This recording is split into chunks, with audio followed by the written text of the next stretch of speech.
If you haven't tried Game Up, then you are missing out. Imagine your favorite seltzer and your favorite sports drink had a baby, but it's way better than that.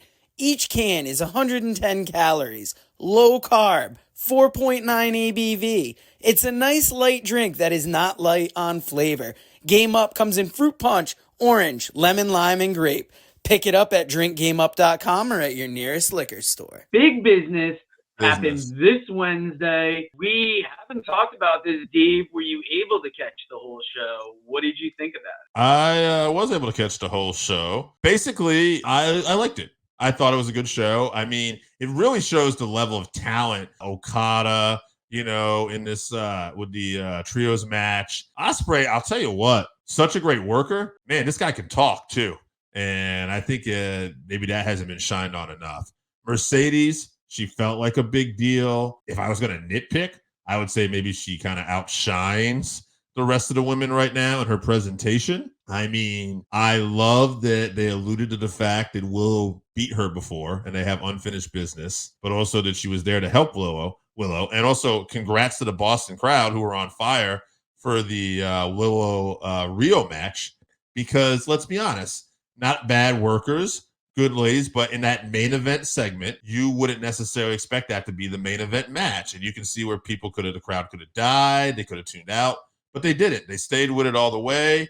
Julia Hart and Sky Blue get involved. Mercedes makes the big run in. And I thought it was really a great way to showcase the women on Dynamite, which has been a problem in the last, I don't know, since Jamie Hayter and Britt Baker left. Yeah, that was a big thing about Big Business, is that match I don't think would have been in the main event slot had it not had the Mercedes debut.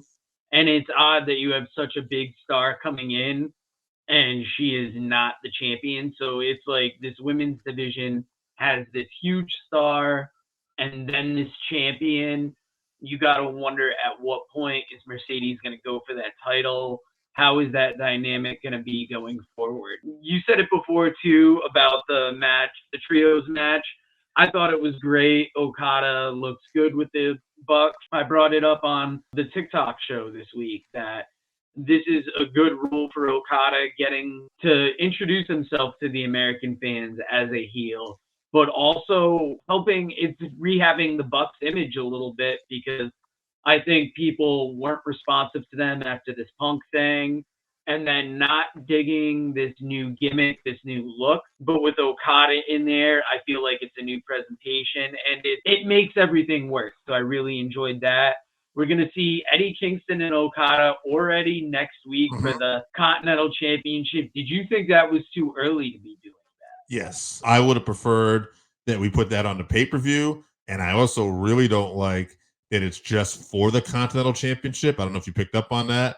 The Ring of Honor title and the New Japan Strong title are not on the line. So to me, that means we're probably going to separate these championships. And the whole appeal to me was I loved that this was a Triple Crown title. Stealing a line from a possibly deceased former associate of ours, breaking news, Eddie Kingston is defending the ROH Championship against Mark Briscoe at Supercard of Honor. Further mentioning the split of those titles, and I guess you gave him that Triple Crown moment, so I guess that's good enough. I don't know what the whole point of making this a Triple Crown title was. Maybe to make Eddie happy, and if Eddie's going to lose all these titles, dark days, Joe.